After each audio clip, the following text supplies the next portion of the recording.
Okay, good evening, everybody. My title on the Zoom call says Ranger Powell, but there's no reason to be so formal with you all. If you have a question and want to address me, my first name is Allison. We usually use Zoom with school kids. And of course, when you're talking to fourth graders, you want to be called Ranger Powell. I don't know how to change my name in Zoom, so it always just shows up as Ranger Powell, but please, feel free to call me Allison.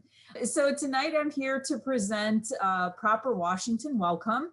It's a brief look at some of the more interesting inaugural balls that have occurred throughout our country's history. We're not really going to be talking about the inauguration so much as we are the inaugural balls, because in our experience, we found that that's what people find most interesting. So, and just to clarify or to qualify myself, I guess, I am a park ranger down the street, normally down the street at James A. Garfield National Historic Site.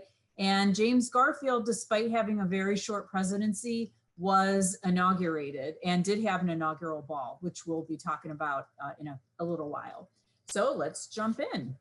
So here's our first quote to start us off. Untold time and trouble and $60,000 were expended on the last inauguration ball building, and yet there was something the matter with the inaugural ball.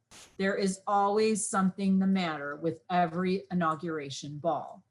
These are the words of Mary Clemmer Ames, Washington, D.C. socialite, right after the second inauguration of President Grant. She was a woman living in Washington, D.C. She published a book called 10 Years in Washington, The Life and Scenes in the National Capital. So she was reporting on the events in Washington just in general from a woman's point of view, which makes them sometimes very, very interesting, more than you would find in the newspapers of the day. As I mentioned, this observation was made after Grant's inauguration in 1873, but it could certainly be applied to several inaugurations that followed Grant's. So let's start by thinking about why we have inaugural balls. Inaugural balls are a celebration. They're welcoming the president and his family to Washington society. We are celebrating the peaceful transfer of power, which happened earlier in the day. During the swearing in, the oath of office. There is a presidential inauguration committee that organizes the event and fundraises to pay for it. And the ball fits in because there is, after all the formalities of the day, there are several events that happen in the evening that the president goes to. And of course, how can you have a celebration without a big party and food and dancing? So they're usually, these modern times, there's usually several balls, several official balls, and the president, the first lady, the vice president, and his or her spouse. And of course I have to say his or her spouse, because now we're going to have a male spouse coming along. They are required or expected to make appearances at any of the balls that are held in their honor. Now, as we'll learn, there are sort of informal balls that are organized by charity groups or other groups. Those don't have to be attended by the group, but the official ones, it is expected that they're going to be there. Inaugurations in general and balls specifically are not held when a new president takes over a term because the sitting president has died. As in the case of Chester Arthur taking office after James A. Garfield was assassinated, or after a president's resignation. I'm going to be referring a little bit to Carl Anthony, who is a First Lady's historian, but does write a lot about inaugural balls in their context. He said the purpose was of an inaugural ball, and still is, to celebrate a new beginning. There is a human need for ceremony at all the important passages of life. This is our national rite of passage. So that's how I'd like to frame what we're going to be talking about for the rest of the evening. Carl Anthony divides inaugural balls into 4 periods. The early presidential period, most of those folks had only one ball, and it was mostly a private party held in the private quarters of the president's supporters. The second period is sort of mid 19th century to early 20th century. These were more public events and took place in large, impressive buildings, normally government buildings, because those were the only ones large enough to hold large crowds.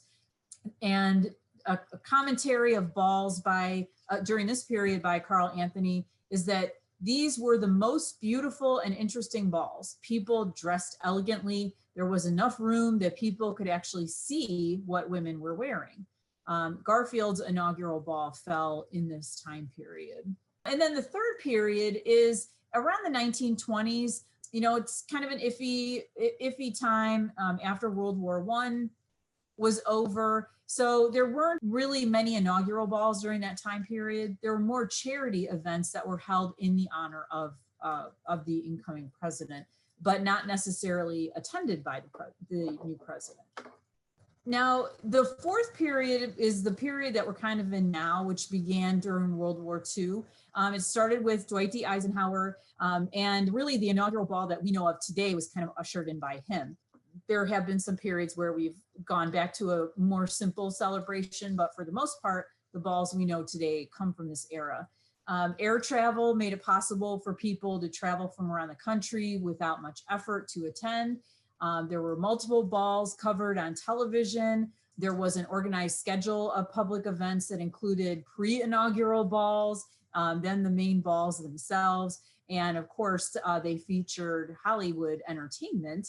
In this case, we have Bill Clinton with Michael Jackson and Stevie Nicks.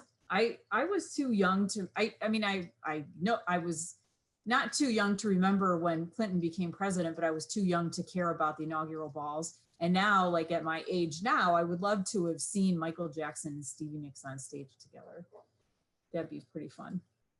President and Mrs. Trump attended 3 inaugural balls that were held in their honor. The first was called the Liberty Ball, not to be confused with the Liberty Bell, held at the Walter E. Washington Convention Center in Washington. That was the first stop of their evening. The second ball was also held in that convention center. Tickets to the Freedom Ball, as it was called, were only $50 because the committee wished that it would be affordable and accessible to a wide range of people. So instead of making that one a high ticket event, they sold reasonably priced tickets. And then the final stop of the evening was called the Salute to Our Armed Services Ball. That was a tradition started by President George W. Bush to honor the military. President and Mrs. Trump danced with members of the military during that affair. You can see in the lower right-hand corner there, a picture of the dancing. President Obama attended 2 balls during his second inauguration. His first time in office, he had 10. The inaugural ball, the main ball, was held across 700,000 square feet of the Washington Convention Center, which 4 years prior had held 6 separate balls. So where you had 6 smaller events, now you had 1 gigantic event. In keeping with the tradition, the Obamas also attended a military ball. It was called the Commander-in-Chief's Ball. Tickets were free for invitees, including active duty and reserve troops, Medal of Honor winners, and wounded warriors. So a lot of people might think, well, why did he go from 10 balls to 2? Why not keep it at 10 or add even more? It makes sense from a logistical and security standpoint to have lesser events. The president and the first lady get more time to interact with attendees when there's not a lot of going back and forth to different places. Another kind of perspective on this question about why not as many the second time around is that once a president has ascended, once he has hit that bucket list of becoming president of the United States, the second time he's president, it is terrific and it is a great accomplishment, but there's nothing like the first time. So I guess the person who made this observation was kind of thinking, you know, the first time is the best time. And then the second time is great, but no need for 10 balls when you can just accomplish what you need to in 2. So let's dive in a little bit to some of the earlier inaugural balls. Let's tiptoe through some of these inaugural balls of the past. George Washington's inaugural celebration was held in New York City on May 7th, 1789, 1 week after his inauguration. Remember, there wasn't a Washington, D.C. yet, so he lived and had his offices in New York. Martha Washington, his wife, was not with him. She was at home packing at Mount Vernon. It was reported that George danced a lot. Eliza Hamilton, the wife of the famed Alexander Hamilton of Hamilton fame, recorded her impressions of the ball in her memoirs, noting that the president liked to dance the minuet, a dance she thought was suited to his dignity and gravity. And I don't know if he's dancing the minuet here, but he certainly is he's very good on his feet. John Adams was also wifeless at his inauguration and inaugural ball. Abigail Adams was at home taking care of his sick mother. Thomas Jefferson was known as a man of the small table. He preferred a dozen guests around his dinner table or a dinner table rather than a huge crowd. And he was also a widower at that time, so he didn't have that sort of right-hand lady to take some of the pressure off him when he's talking to people and shaking hands and whatnot. Dolly Madison, pictured on the left, was the wife to Secretary of State James Madison, and she also was often was asked to step in as hostess. She had a lot of charisma, she had great style, she just had it together and she knew what to do. So when she became First Lady, she was already kind of accustomed to event planning and rubbing elbows with the Washington elite. I'm going to read you a description of Dolly Madison's dress, and then I'm going to make a comment afterwards. Dolly Madison's inaugural gown was described as buff-colored with a matching turban and feather plumes. So the picture on the right is actually Angelica Singleton Van Buren, who is the daughter-in-law of Martin Van Buren. And I could not find, no matter how hard I looked, a picture of Dolly Madison in her inaugural gown. So I used this picture because I think that the description that was made of her dress completely fits this dress that Angelica Van Buren is wearing. So you can your mind can sort of draw a picture of what you think her dress looks like, but this is what I think. In 1809, Dolly Madison threw a gala at Long's Hotel in Washington, D.C. near the Capitol building. It was the only building that was large enough at that time to hold a large number of people. More than 400 tickets were issued, which was the largest number of guests ever seen in the city up to that time. The attendees were happy to pay the then exorbitant cost of $4 a ticket, which is about $50 today. It was reported that the building was so crowded that Dolly Madison was nearly pressed to death. The crush of people was so suffocating that glass windows had to be broken in order to let air in.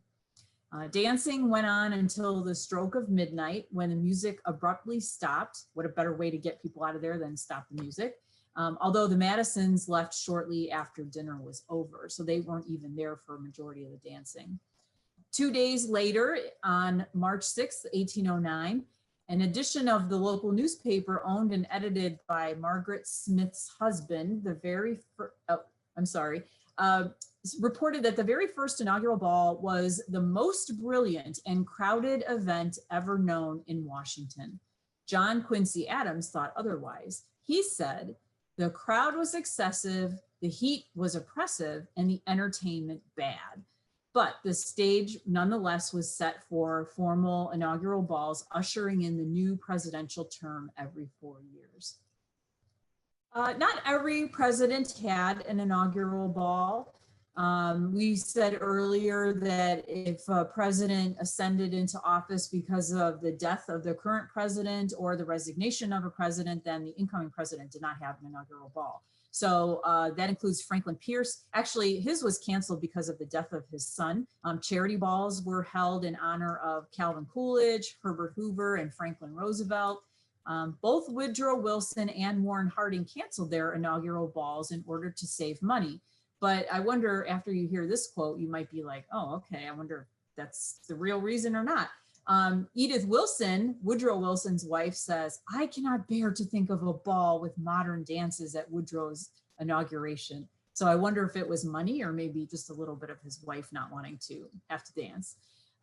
President Jimmy Carter did not have an inaugural ball as we would think of it.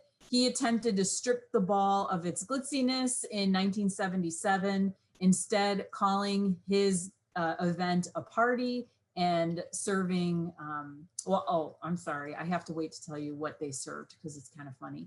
But his tickets were only about $25 each, so not very expensive. So this next slide, you're gonna have to wait for it a little bit, is about Zachary Taylor's inaugural ball. And I've titled this slide Unlikely Party Planners because we'll get to it in just a second. So this image here on the left is an original invitation to one of 3 inaugural balls that were held in honor of the new president, Zachary Taylor, in March of 1849. The Grand Inauguration Ball, which the invitation here is pictured, featured an engraving of Zachary Taylor in his full uniform with his horse on the battlefield, since his military experience is what he was most known for up to that point. So the invitation, this invitation, and you can't see it, but I was able to blow it up. It lists the members of his inaugural committee. So this is where that subtitle Unlikely Party Planners comes from. Listen to the group that planned his inaugural ball: Abraham Lincoln, Robert E. Lee, Alexander Stephens, Winfield Scott, and none other than Zachary Taylor's son-in-law, Jefferson Davis. So in 1849, they were all working together to form an event to usher in the new president. Several years later, of course, they were at opposite ends of the spectrum fighting the Civil War. So I just thought that was so amazing. And it just really reiterates the point that the Civil War was all about brothers fighting brothers and friends. There was dancing at the Grand Inaugural Ball, although there were no reports of Zachary Taylor dancing. He brought his daughter, Betty, as everybody called her, Miss Betty. His wife, Peggy, was not a big fan of dancing and parties. She preferred to have private events in their family quarters and was happy to kind of step back and let her husband and daughter kind of take the center stage. So despite this image on the screen, which is from a newspaper describing the event, I have a quote here, or I should say a description of an event that happened within the event. So this picture here shows men handling themselves poorly around this table of food, but this is the actual story. So reports had many ladies wildly ravaging the Taylor inaugural ball buffet tables, yanking turkey legs off of plates and scooping their gloved fingers into casserole serving bowls. The sight of it all left one British embassy official aghast, saying that the American ladies had gone wild and seemed not to have eaten for days. Having already been paid for their work that night, the temporary staff hired to keep order in the cloakroom fled the scene. Masses of coats, muffs, gloves, scarves, bonnets, shawls, capes, capes and other pieces of clothing were scattered in piles large and small, leaving panicked guests to tear through it all searching for their items. So it kind of devolved into just a crazy, crazy party as the evening went on. I don't think the Taylors were there for that part. By the time of James Buchanan's inauguration in 1857, the idea of multiple balls were abandoned for one grand ball that could accommodate thousands of guests. And for this purpose, temporary structures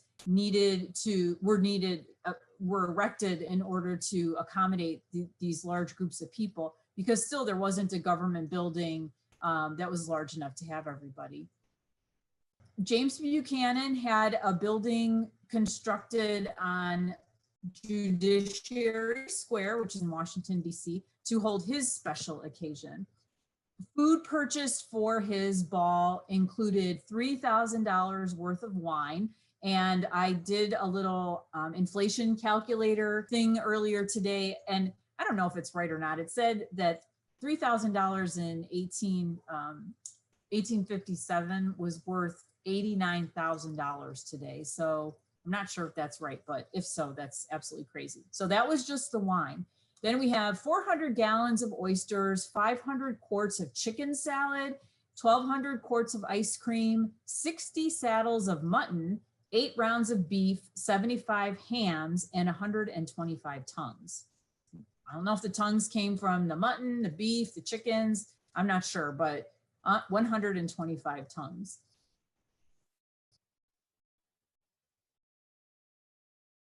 In 1861, we have Lincoln's inaugural ball. Despite the impending war, he had an inaugural ball. It was again held in a specially constructed structure on Judiciary Square in Washington, D.C. Lincoln entered the ball arm in arm with his vice president, Hannibal Hamlin, while Mary Todd Lincoln, much to everyone's surprise, held the arm of Senator Stephen Douglas, her husband's rival. Here's a quote from a New York Times report of the event. He, Douglas, deserves credit for doing a great deal of good for the administration by setting a good example to his followers. And as he is unable to hoodwink old Abe, we as good, sound Union men should be thankful that Douglas is inclined, as he says, to play the part of a patriot. Another source said that Stephen Douglas was a suitor of Mary Todd before she married President Lincoln, or Abraham Lincoln. So escorting her to the ball must have just been a highlight of the night. Maybe on his bucket list, and that was maybe number one. And it's kind of ironic because after a few months after the inauguration of President Lincoln, he died in June 1891. So, but I bet he died with a smile on his face. He got to escort Mary Todd to the ball. It sounds almost like a fairy tale. The New York Times also provided a description of what Mr. and Mrs. Lincoln were wearing. Mrs. Lincoln appeared remarkably well. She wore a tasteful and becoming headdress and a low-necked lavender silk, I think, of exquisite shade, perfect fit, and evident richness. Her lace was point, her jewelry was the simple diamond, and her attire such as commenced itself to the good taste, the sense of propriety, and the love of the beautiful of every person in the room. It was a general remark that Lincoln, President Lincoln, was infinitely better looking than he was represented, and that Mrs. Lincoln was evidently a lady of refinement, of tact, and of taste. So Lincoln got some props there for not being as bad looking as the press depicted him. A ticket to Lincoln's second inauguration was $10, and it admitted 3 people per ticket, so that's quite a deal. And it was held in the U.S. Patent Building in D.C., now the Smithsonian American Art Museum and National Portrait Gallery. 4,000 people attended and danced quadrilles, waltzes, and Virginia reels. The Times reported that Mr. Lincoln was evidently trying to throw off care for the time, but with rather ill success, and looked very old. Yet he seemed pleased and gratified as he was greeted by the people. He wore a plain black suit and white gloves. Meanwhile, Mrs. Lincoln's hair, which was put plainly back from her face, was ornamented with trailing jessamine and clustering violets most gracefully. It seemed the press was always good to Mrs. Lincoln, when she was alive anyways. Dinner consisted of smoked tongue and blancmange, which I guess is a firm custard. And it shared the table with, among other things, roast turkey and burnt almond ice cream, oyster stew, pickled oysters, turtle, and it was all served at midnight. I cannot imagine eating such a rich meal at midnight, but I guess you only get to attend a presidential inauguration once. If maybe, I mean, maybe you could attend more, but that's just quite a meal for any occasion. One guest observed, men would go over to the buffet table and they'd fill a tray of food to bring back to their dates and their friends. And they maybe hoist it above the rest of the crowd, like waiter style. The food just slopped all over the floor and probably over people. The Washington Evening Star reported at the time, the floor of the supper room was soon sticky, pasty, and oily with wasted confections, mashed cakes, and debris of fowl and meat. There's no record of how the Lincolns reacted to this display of poor manners, but they stayed at the party for 3 hours, which was an hour and a half after the food was gone. The guests kept the party going all night long, departing in the early morning with the last rustle of silk skirts on the stairs leading down into the streets as the sky brightened, as written in one of the newspapers. So I think the intensity of that event was no doubt a way to relieve the stress of the country over the previous 4 years. This account of Ulysses S. Grant's 1969 inaugural ball comes from Mary Clemmer again. If you recall, I shared a quote with her earlier, or at the beginning of the presentation. President Grant's first inaugural ball was held in the Treasury building. Again, I'll start off with this quote. Untold time and trouble and $60,000 were expended on the last inauguration ball building, and yet there was something the matter with the inaugural ball. So here's what I didn't read earlier. The scenes in those cloak and hat rooms can never be forgotten by anyone who witnessed them. The colored messengers, and these are her words, the colored messengers called from their posts in the Treasury to do duty in these rooms, received hats and wraps with perfect facility and tucked them in loopholes as it happened. But to give them back, each to its owner, that was impossible. Not half of them could read the numbers, and those who could soon grew bewildered, overpowered, ill-tempered, and impertinent under the hosts that advanced upon them for cloaks and hats. She continues, picture it, 6,000 or more people clamoring for their clothes. In the end, they were all tumbled out promiscuous on the floor. Then came the siege. Few seized their own, but many snatched other people's garments. Anything, something to protect them from the pitiless morning whose wind came down like the bite of death. Delicate women, too sensitive to take the property of others, crouched in corners and wept on window ledges, and there the daylight found them. The next day and the next week were consumed by people searching for their lost clothes, and General Chipman says he is still receiving letters demanding articles lost in that inaugural ball. As if that wasn't bad enough, it seems, well, we have a second inauguration for President Grant, and it seems that the Treasury building wasn't quite big enough. The crush of attendees and the lack of dancing led to the decision to erect a temporary structure for the second inaugural ball. Mary Clemmer describes the building as 350 feet long. The ballroom was 300 by 100 feet. All this was temporary, built of light boards lined with lighter muslin. Now, Grant's inauguration day was the second coldest recorded in history. It was 16 degrees. The guests danced with their coats and hats on, as you can imagine. The food was cold, and they ran out of coffee and hot chocolate, which were, I guess, the only warming aids available. Here's a rather sad story about what happened to some of the guests at the inaugural ball.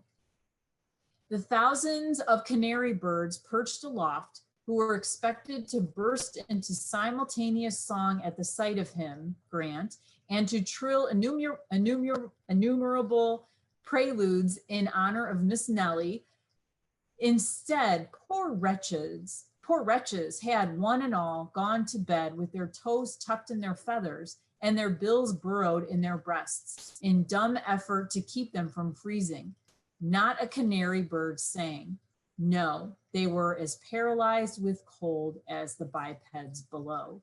And what Mary Clammer didn't mention, which was reported in a few of the newspapers of the day, was that not one of those canaries survived. So can you imagine what a terrible, ominous thing to happen at your inaugural ball, to have those beautiful canaries die of cold? The 1893 inaugural ball of Stephen Grover Cleveland was held in the Pension Building in Washington, D.C., and was heralded as a triumph of the electrician's skill. At the time, a canopy constructed of 10,000 square yards of gold bunting hung over a jubilant display of silk flowers and incandescent light bulbs, which spelled out the name of all the previous presidents in gargantuan letters.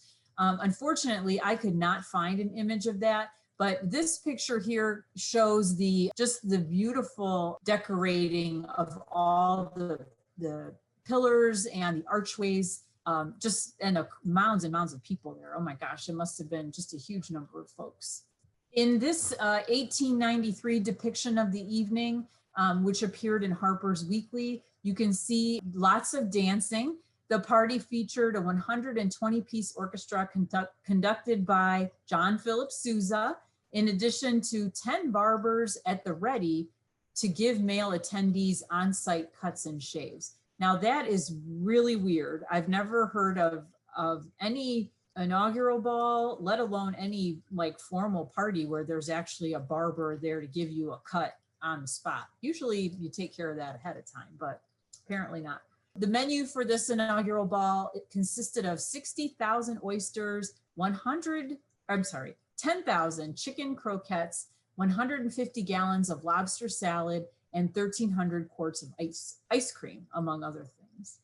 For President Eisenhower, in 1953, Republicans wanted to celebrate being in office for the first time in 20 years. An official ball was planned, and the inaugural committee sent out thousands of invitations to supporters, way more than the DC Armory could accommodate, probably figuring not everybody would attend.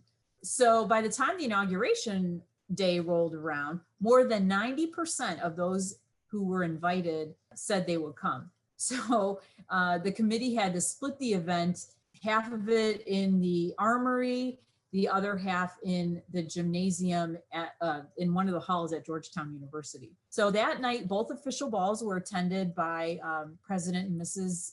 Eisenhower, but there was one major thing that was not able to happen at both locations, and that is dancing. So here is a quote from a friend of Mamie Eisenhower. "Friends always talked about how much the Eisenhowers loved to dance," said Marilyn Holt, who is the author of this book on Mamie Eisenhower. "At the 1953 inaugural balls, it was such a crush that they barely had room or time to get in and out of there." So that's a time when it paid to have two balls, because I guess there were so many people, you kind of had to make an appearance at both. On the other hand, it would have been great to have more space. So we just keep having this problem of not enough room in DC. Realizing the absurdity of the inaugural ball in 1977, the Carters broke with tradition by having a party instead of a ball, charging $25 per ticket and serving peanuts and pretzels. According to a reporter from the Washington Post, everybody hated it. Ronald Reagan swung the pendulum back in 1981, planning 8 white tie affairs with ticket prices starting at $100. I mean, would you expect anything less from a former actor? An inaugural volunteer said the night was all about dignity and class, though accounts of the time describe the balls as madhouses. In 1981, after surviving the coldest weather of any inauguration, remember I mentioned that Grant's second inauguration was the second coldest event.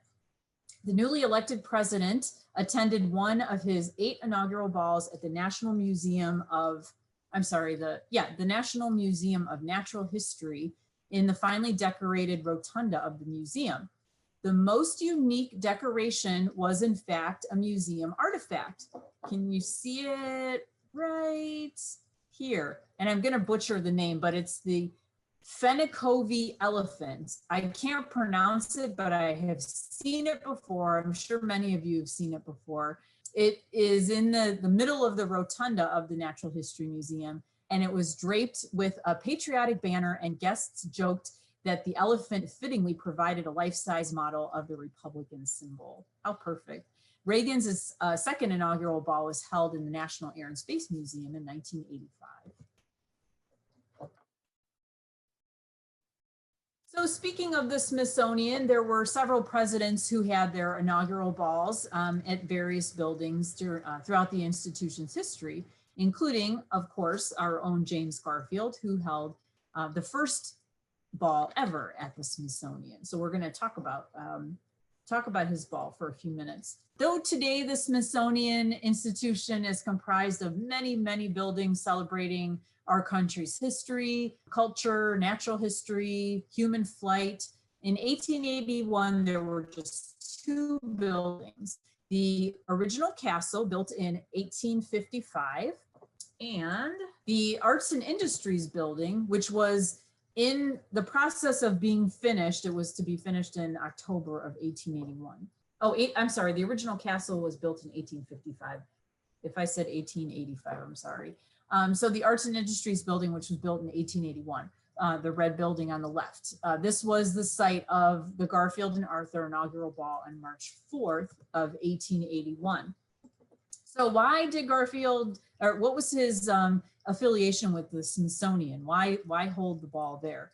Garfield was on the Board of Regents for 17 years at the Smithsonian. He served 7 terms over 12 years and was very instrumental or very involved in the building of the Smithsonian. His position in Congress, he was a congressman before becoming president, made him a valuable ally when James Smithson, pictured here, was seeking funding for new scientific expeditions.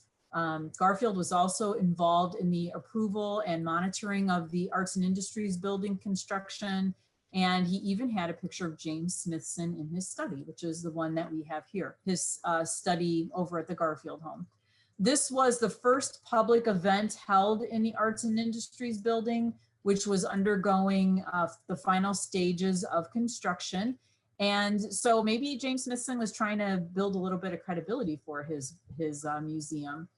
And the most, from a history / curator perspective, probably one of the best reasons to have the inaugural ball at the Smithsonian in this particular building was that there were no exhibits installed yet. So there was no worry of having to relocate priceless artifacts or leaving artifacts out for people to bump into or drop food on.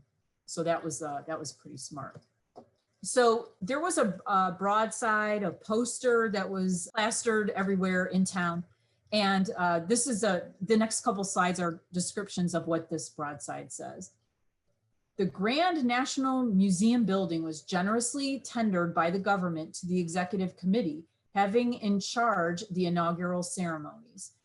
This building is a wonder of architectural beauty. It is constructed of red brick, interspersed with ornamental tiles, cruciform in shape, each nave being 327 feet and including facades covering an area of 3 acres. The decorations are artistic, munificent, and attractive, embellished by the coat of arms of the different states, handsomely festooned with state flags and seals. The space devoted to the promenades is ample and complete for 8,000, and when viewed from the balconies, presents a tableau which will ever be remembered. In the central dome is a colossal statue of America, illustrative of peace, justice, and liberty, grasping in her uplifted hand an electric light, indicative of the skill, genius, progress and civilization of the 19th century. The grand entrance to this modern structure is through a covered archway leading to the vestibules, from which radiate the corridors in which are arranged the hat and coat rooms, retiring rooms, etc. There's something I'd like to point out, which you can't see in this picture, but this one can. Do you see to the right and left of the archways here, there are these square artistic pieces. These are called ciphers. So a cipher is kind of a piece of art where a person's initials are sort of piled on top of each other. So to the right, no, I'm sorry, to the left is the cipher of James A. Garfield. I hope you can see the J, the A, and the G kind of intertwined with each other. And to the right of the archway is the cipher for Chester Arthur. And we actually have, I don't know if it's this actual cipher, but we have one that looks very close to it hanging up in the boys' room in the Garfield home. So I really never put two and two together, but the next time I'm at the Garfield home, I'm gonna have to dig into that and see if that's the actual cipher that was in the Smithsonian Museum. I bet it was. More than 7,000 people attended the inauguration of James Garfield. Elaborate flag displays, garlands of lights strung from the ceiling, temporary wooden floors, 10,000 bins for hats and coats. And we have the beautiful dress of new First Lady Lucretia Garfield. It was reported that the First Lady wore the satin gown to the inaugural ball in 1881. It was, and this is not the quote anymore, it was originally lavender, but of course, time changes the color of fabrics, and today it's more of an oyster white. And I believe it's held at the Western Reserve Historical Society archives. So this is a program that was printed for the ball. It's 16 pages long, and it includes the committee lists. So this is a list of all the committees.